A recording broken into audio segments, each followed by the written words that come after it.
Ngayong araw ay gagawa naman tayo ng automatic washing machine. Ang issue nito ay ayaw niya mag-spin, sabi ng may-ari. Trinay nga nating paikutin tong pinaka-drum niya guys, kaso stack up talaga siya guys. Sobrang higpit talaga ng pinaka-drum niya. Kaya talaga hindi to mag-i-spin kasi nga stack up. Nang tiningnan nga natin yung ilalim ay medyo okay naman siya guys, maliban lang sa mga konting kalawang dyan sa may gear case at sa makina. Tapos tanggalin muna natin yung cover dyan sa pinaka-pump belt. Medyo stack up nga yung pulley nito guys, tapos yung makina niya ay ganun din, medyo stack up din. Pinersa lang muna natin yan para gumalaw siya guys. Pagkatapos natin bugahan itong WD-40 para mawala yung kalawang. Ito yung dahilan kung bakit nabasa at nag-stack up yung makina. Lumuwag kasi yung pinaka-dugtungan ng hose dyan sa valve packing. Alisin muna natin itong takip, tapos yung mga wiring ay pinutol muna natin sa ilalim para malinis natin yung drum. Tanggalin natin itong cover ng kanyang drum para masimulan natin mag general cleaning. Kailangan din nating baklasin yung 4 na tornilyo na nakakapit sa gearbox para maiangat natin yung panloob na drum niya. Ito nga siya guys, sadyang napakarumi, kapit na nga yung pinakaputik. Sa katagalan kasi kumakapit na talaga yung mga dumi at mga natuyong sabon dyan sa drum. Di talaga may iwasan yun kasi minsan na lang talaga mabaklas yung mga ganitong bagay.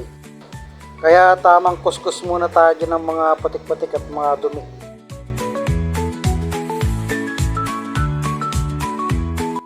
Kapit na talaga yung dumi dito sa pinakagilid ng drum niya guys.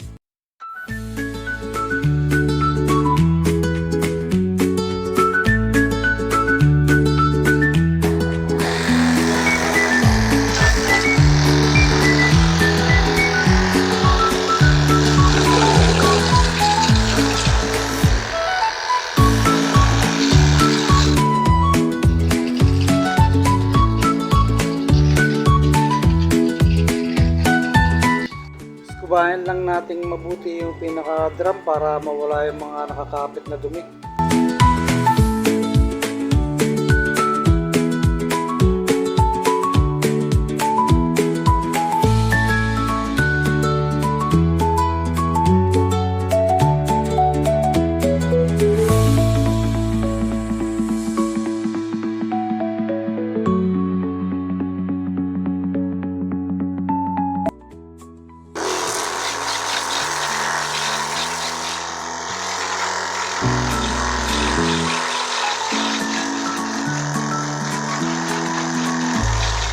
Ito na siya ngayon, after natin malinisan, yung kaninang hindi natin maikot-ikot ay umiikot na lang smooth na smooth guys. After nating mabugahan ng mga WD-40, yung mga naninigas sa ilalim, ito na siya. Maganda na siyang umiikot guys. Para nga pala magtuloy-tuloy yung tubig habang nililinisan, ay nipitan ko muna ng pangipit ng damit tong valve packing. Kaya tatanggalin na natin ngayon guys. Tapos i-carb blower muna natin yung pinakailalim niya guys para mawala yung tubig-tubig. Kailangan kasi yung makina ay masecure natin na hindi mabasa para pag pinaandar natin ay hindi tayo uusukan ng makina.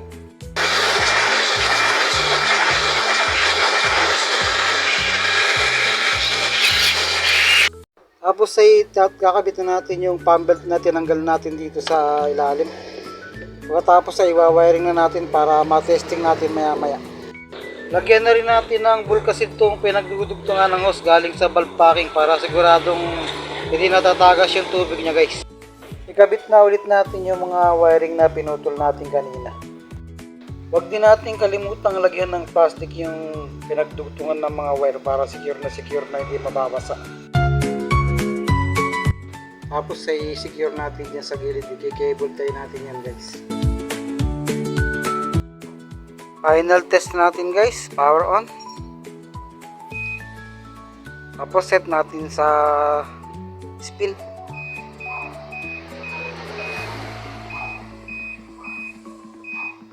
Start. Wait lang nating umikot yung pinaka drum nya guys. Yan, maganda na ulit ang ikot ng ating drum guys.